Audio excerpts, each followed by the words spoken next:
Well, hey, y'all, welcome to Oh My Word with Katie.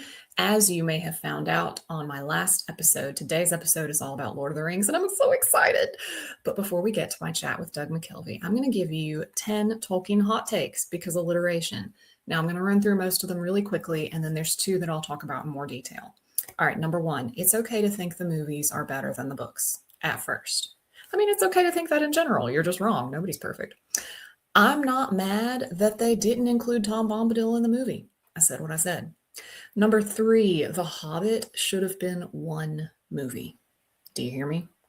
Number four, I'm more excited about Stephen Colbert's Lord of the Rings project, look it up, than I am about Andy Serkis's The Hunt for Gollum, even though I will totally see it and he will be amazing as Gollum, as usual.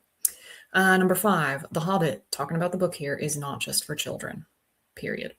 Number six, read the appendices. Okay, when you get to the end of Return of the King, when you have read this whole saga, read the appendices. It's worth it.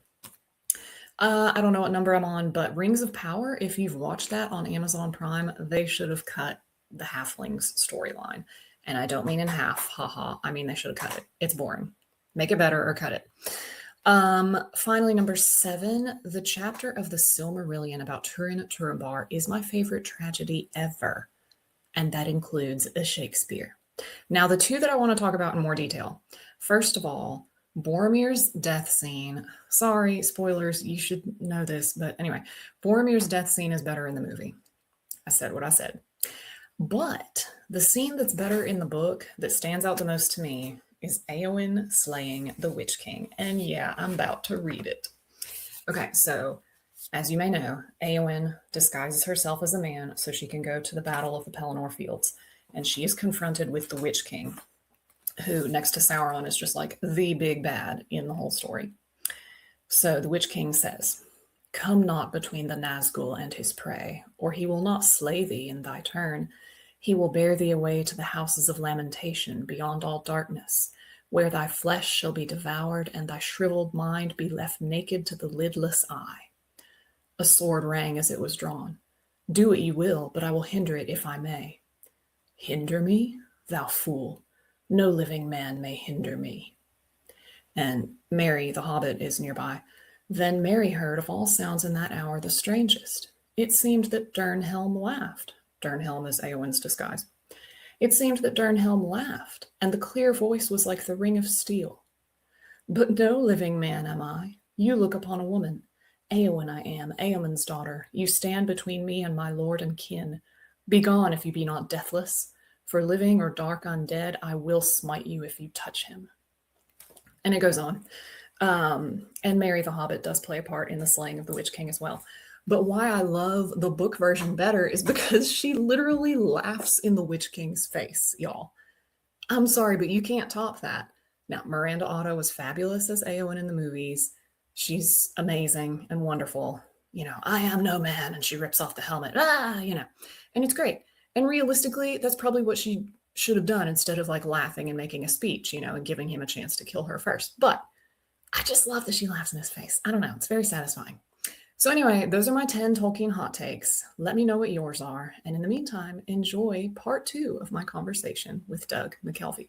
Ooh, and stay tuned on Thursday, July 30th at 7 p.m. I will be going live on TikTok for a book club discussion of Doug's book, Every Moment Holy. See you then. Well, hey, y'all. Welcome back to Oh My Word with Katie, the show where we hear from Christian writers, give you amazing book recommendations, and marvel at all the ways God shows up in words and stories. I'm your host, Katie Ginn, and we are back with Doug McKelvey. If you missed part 1 of our conversation, please go back and listen to it. Doug is the author of the Every Moment Holy series of books, and that is what we talked about in part 1. But for part 2, we are discussing one of Doug's favorite classics, which is also one of my favorite classics, Lord of the Rings by J.R.R. Tolkien, which technically is one book in 3 volumes, y'all. I'm just saying, not to be picky, but this is the whole thing. It's chunky. So Doug, thanks for joining me again on the show today. Sure. Happy to be here.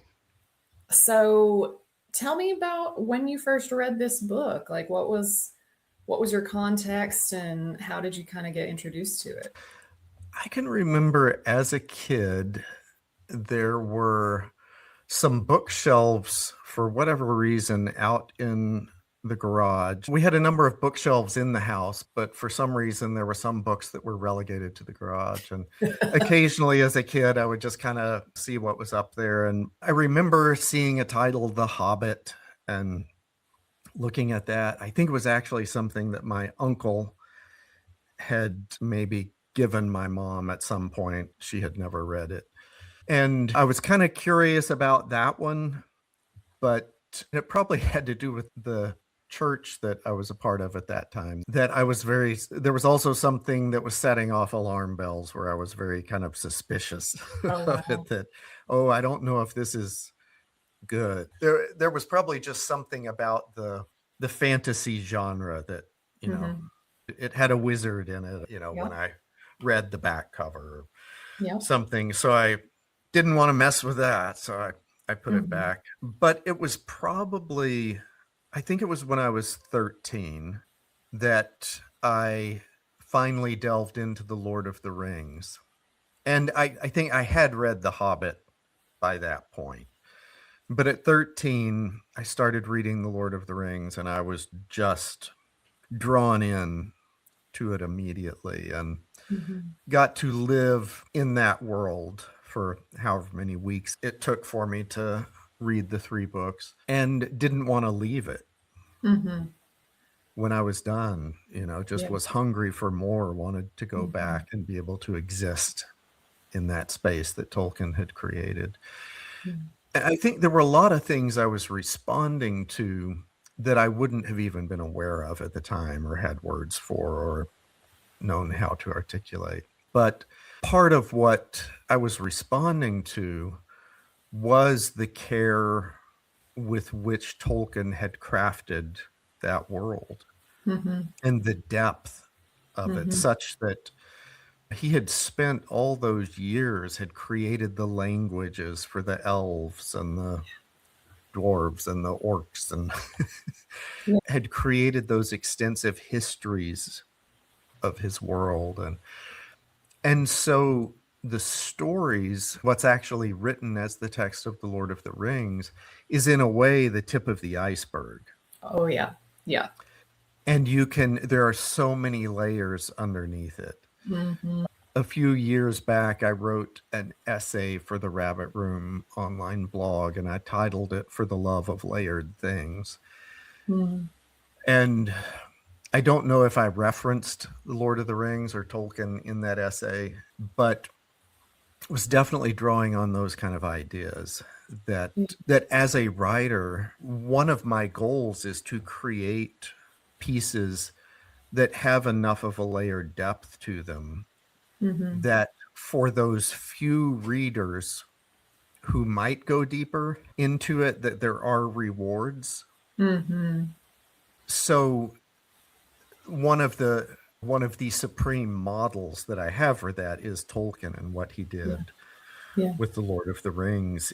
And in the last podcast episode that we did, talking about the Every Moment Holy books that I've written, we talked about that first prayer that I wrote, Liturgy for Fiction Writers, and you read a couple lines from it, including the repeated refrain, "Lord, let me love this world into being," which is very much me articulating that phrase that way, very much sits downstream from decades of considering the epic, the way that Tolkien loved that epic tale into being, that whole world, that he loved the details of it. He loved the flora and the fauna in that world. He loved the waterways. He loved the pastoral culture of the Hobbit people. He just invested so much love and care into creating this thing that he created, that it just becomes this rich soil that stories might grow in. Even today, people are still attempting to grow new stories from that soil.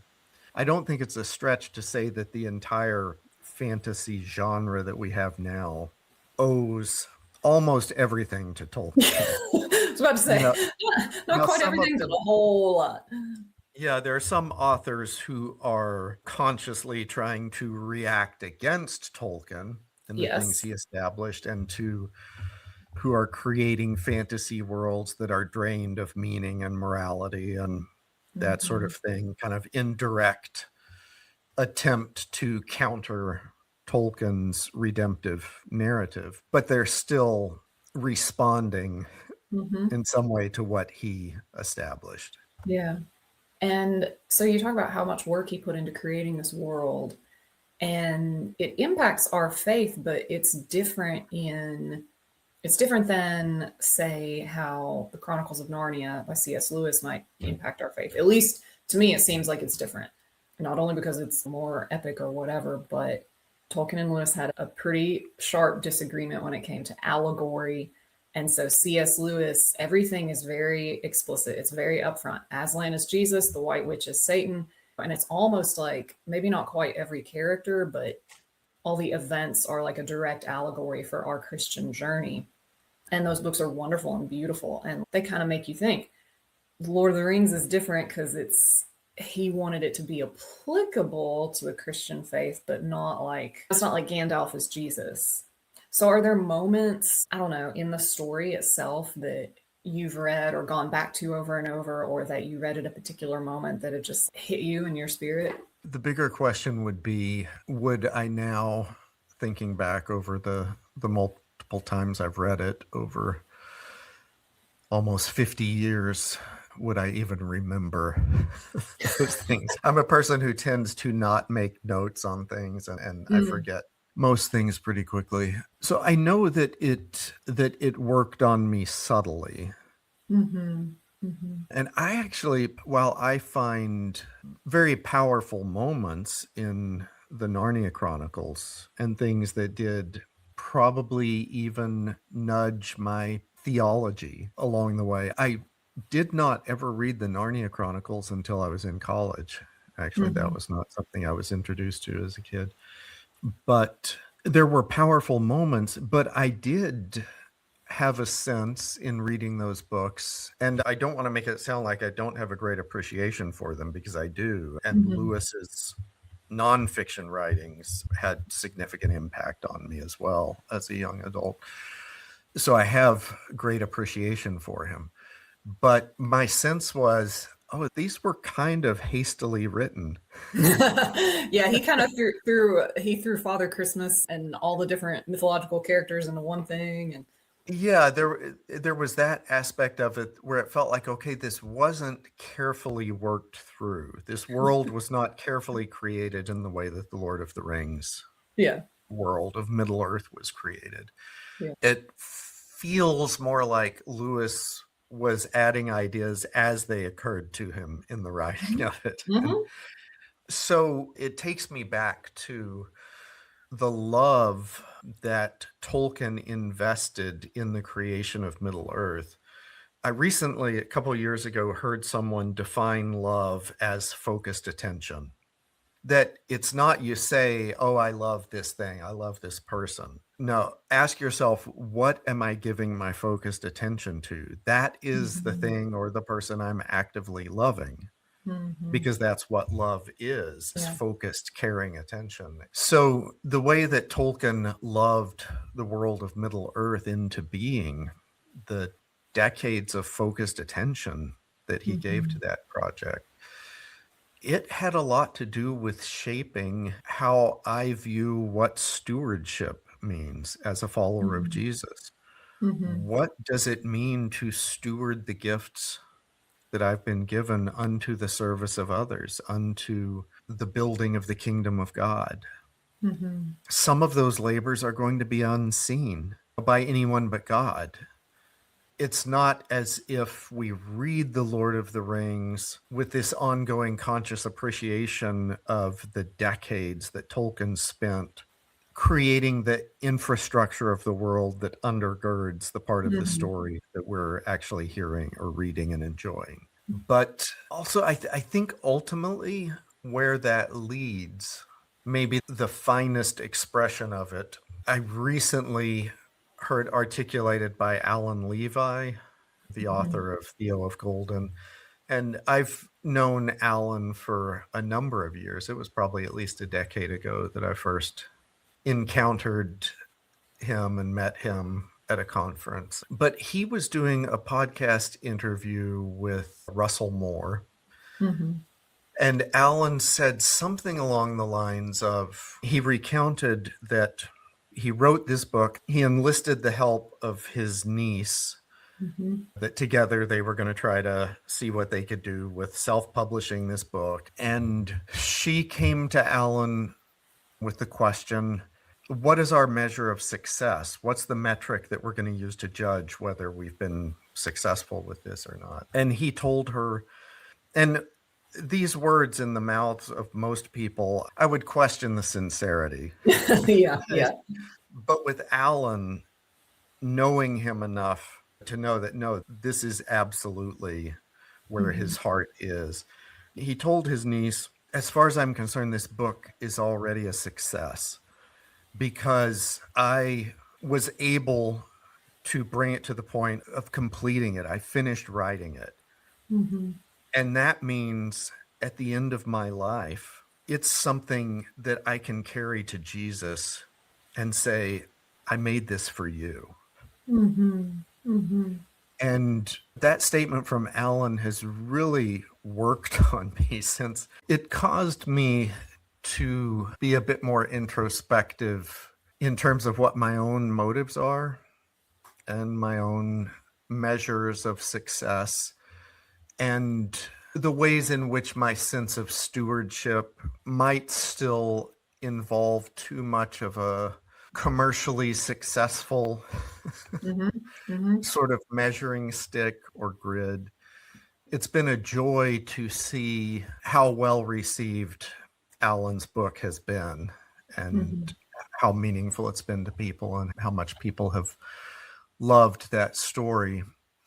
But I think that for a follower of Jesus, that is at the heart of what stewardship means, whether it is trying to create a redemptive artifact, a story or a painting, or whether it's in the way that we serve our families and our communities, or the way someone in the medical field practices compassionate medicine, recognizing that, oh, as I serve these people in need, I'm serving Jesus, that these are gifts that I'm offering to him. Or as the father or mother gives focused, loving attention to their toddler, that they're recognizing that the way I am loving this person whose heart I have been given to steward is an act of love toward my creator. So, yeah, I think we can't, when we start thinking in terms of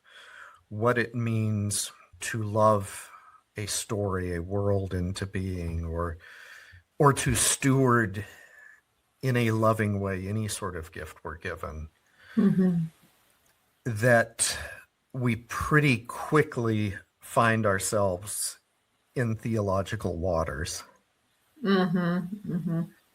Because the reason we want to give meaning to the things we create is because we recognize that our creator has created a world fraught with meaning, and that the meaning matters. And so part of being the steward is trying to get that right.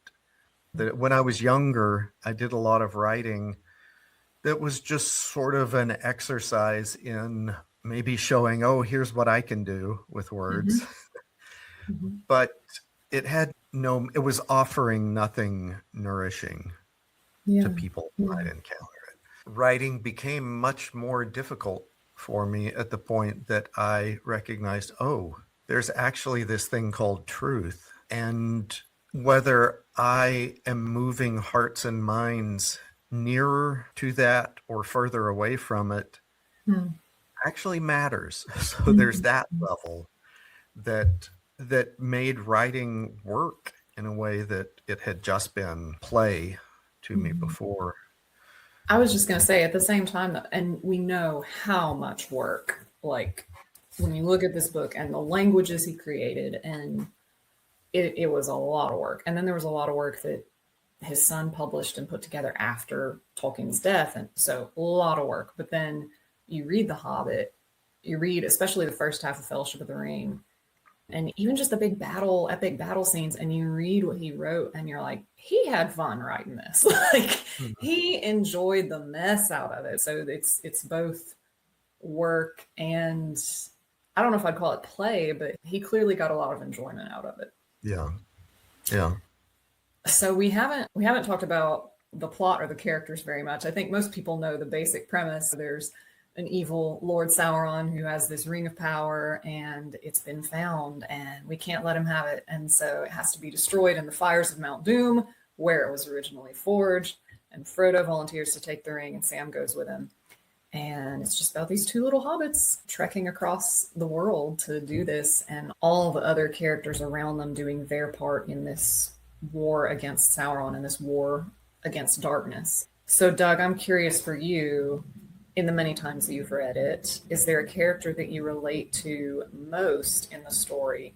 And has that changed over the years? Trying to think back to when I was 13.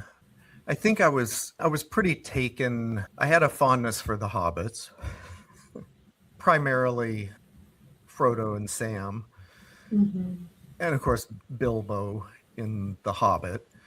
I didn't relate to Smeagol, but I do remember being pretty fascinated with him as a character. And of course Aragorn as he emerged. But again, that was not a relating to. I don't think I was seeing myself as. I wasn't seeing myself in the Aragorn character somehow. So yeah, I think probably it would be the hobbits, just kind of in their life of routine, then being swept into this grand adventure of things larger than themselves. Maybe partially because I was reading it as a kid.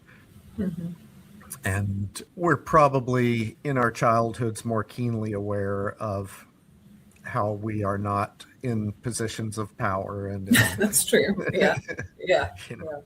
We're not typically the ones affecting great change. So, and part of what I think Tolkien was doing with the character of the hobbits and the fact that they were the ones they were a people who were mostly left alone, weren't taken into account by anyone who was in power in that world. They posed no threat, but they also offered no real benefit other than maybe a mug of ale, supplying some cabbages or something to the market. But in this inexplicable turn of events, the fate of the world ends up hinging upon them, and in a big way, just their ordinariness. I think Tolkien was conscious of the fact that this was the weak confounding the strong. That's what I was just thinking. 1 Corinthians 1. Yeah. He uses the weak things to shame the strong. Yeah, that theme seems to run through the story. So I think I saw the story through their eyes. Yeah. I felt more of a connection to them personally. I loved other characters. I was fascinated with Gimli the dwarf and with the elven folk and the rangers, the riders of the mark. And and there are just so many interesting cultures and individuals in the stories. Yeah, I'm kind of like you. I don't think there's an individual character that I'm like, oh, that's me. I'm certainly not Éowyn slaying the Witch King or any of these mighty people. Definitely more of a hobbit. And then there's even the passage where I wish I had it pulled up to read, but in Fellowship and the Council of Elrond, where everybody's arguing and bickering and what to do with the ring, and do we take it back to Minas Tirith? And I was like, no, we don't want to do that. And finally, and Frodo just starts to feel this weight of, I think I have to do this. And he doesn't want to at all. He just wants to go home. He thought Rivendell was the end of the journey. And then, okay, we're done. We all figure it out. and he realizes he's got to do it. And like when I read that or reread it for the first time several years ago, I was just like, oh, I feel that, because there have been moments where it's certainly not anything that dangerous, but it's just like, Katie, I really want you to call this person and share your faith with them. And I'm like, oh, I don't want to. But you feel this sense of, no, you have to do this. And I don't know, I can relate to that. And then what you were saying about the weak shaming the strong, it's not just the hobbits either. It's also, I mentioned Éowyn, there's the prophecy that no man can kill the Witch King. And so then it's like, well, it's not a man, it's a woman and a little hobbit working in tandem, and they're the ones that kill this horrible second in command for Sauron. And yeah, so I think that thread definitely runs through the whole story. Yeah. So when did you encounter The Lord of the Rings for the first time? I was about the same age. I was about 13, but it's because the Peter Jackson films were coming out. Okay. And so I saw the trailer for Fellowship of the Ring, had never heard of Tolkien, had never heard of The Lord of the Rings. My family, we just were not a Tolkien family. And so, but my friend did.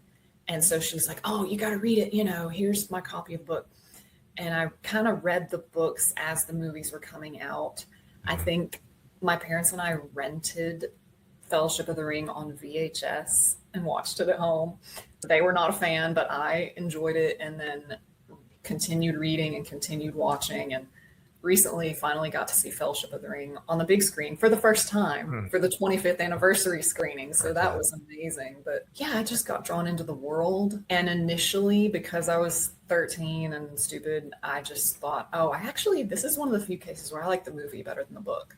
But then I reread them around age 30 and was like, oh, there's so much here. Like you were saying, it's so rich, it's so layered, and ended up reading the Silmarillion and thought, am I crazy for reading this? But ended up loving that. And there's a lot there, y'all. So I highly encourage anybody to get into it. Yeah. So to wrap up, I want to give people, when we talk about these classics and they're like, okay, this is a whole trilogy, y'all are hyping up. Maybe they don't have a lot of time. And that seems to be, again, that's why you wrote this book, Every Moment Holy. We feel like we don't have time to pray or to read or to do these things that are actually pretty important. But so I want to give people a why it's worth your time. So if you could sum up for Lord of the Rings, why it's worth your time, what would you say? Tolkien talked about how the writings, the novels of George MacDonald baptized his imagination before he even reached the point of his conversion during Addison's Walk. Wait, was this Tolkien or Lewis? It was Lewis. Okay. Did I say okay? I don't know for sure. Though Tolkien was the one who convinced him that the story of the gospel is the true myth toward which all the other myths were pointing. And I would say for me that The Lord of the Rings was a tale that served a similar kind of function for me, that as a kid, there was a sense in which it baptized my imagination. It stirred longings in me. It opened these hungers. It put me in touch with this yearning for wonder, for something larger than myself or something deeper than the reality that I knew, that ultimately that set the stage for the fulfillment of those things in the person of Christ, toward that epiphany moment eventually of recognizing, oh, all of these longings that a story like this stirs in me. If the gospel is true, those find their fulfillment in Jesus. So I would do well to pursue him, and also to recognize that, oh, some of the Jesus that I've been taught, or the things I've absorbed about who I think Jesus is, are actually pretty anemic ideas, because they do not address these deep hungers and what this kind of wonder stirs in me Yeah. aren't addressed by the flannel board Jesus that I might have been taught. Mm-hmm. So that was actually a profoundly exciting moment in my life, because it was like, oh, in Christ, somehow these will be met. Yeah. These Yeah. longings, this pull toward beauty and poetry and wonder, that all has to emanate from the person of Christ and from the Trinity and the interrelationship of this dance of the Mm-hmm. Trinity, the pre-existed creation.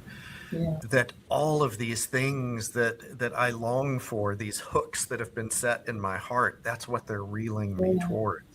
Yeah. So to learn that, oh, everything that was awakened by reading The Lord of the Rings, it's not just this futile kind of thing of, oh, these hungers have been stirred, but there's nothing to That's fulfill just, yeah. them. Yeah. So you have to just keep trying to find more fantasy novels that you can Right. sort of live in for a little while. And you pretty Mm-hmm. quickly realize that most of them pale in comparison and don't deliver even that kind of satisfaction while you're in them.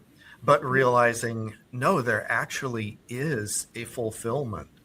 These are just these backward rippling echoes through time from the consummation of all things, the new creation, the redemption of all things, the glory of this cosmos released from its Yeah. bondage to decay and death. It's so good. That's what I'm feeling when I Mm-hmm. read a story like Tolkien's. Mm-hmm. It's the awakening Yeah. of the desire to see that eternal city, to be a part of Yeah. that, Yeah. or the end of the Narnia Chronicles, the further up, further in Mm-hmm. sequence. That for sure stayed with me after the first time I read it. Just that Mm-hmm. teary-eyed longing for, let's let's reach Let's that get point, there. Yeah. Yeah. where the adventure begins. I think that's why I would encourage people to read the Yeah. Lord of the Rings, is because it does that. It can stir those eternal longings. Mm. I'm sure it doesn't do that for everyone, but I think it Right. does it for a lot of people. Yeah. And a lot Yeah. of people, it does that, and they don't recognize that that's actually the thing that they're Right. feeling. I mean, I didn't when I was 13 and read it for Yeah. the first time, but yeah. Yeah. I would definitely agree with all of that. When I picked up the books to reread them again around age 30, it's because I'd started listening to a Tolkien podcast, the Prancing Pony podcast. Shout out to Alan and Sean. And they would break apart a chapter in each episode, and they kind of helped me find it fun again. But then I started just noticing how rich it was. And then what those podcast hosts were doing with Lord of the Rings, where they'd be like, okay, there's a lot to unpack here. And they'd be like, so when he does this, it relates back to this from the first stage and da da da da. I started doing that with the Bible.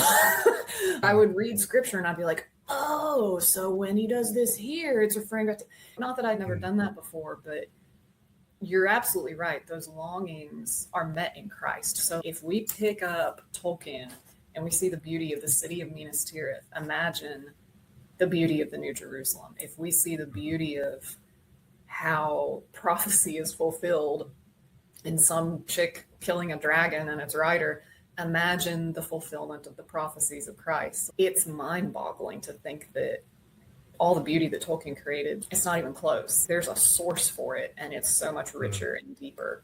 So yeah, I would totally agree with everything you said. Right, I know we've gone over, partly because we had technical difficulties, but I want to be respectful of your time.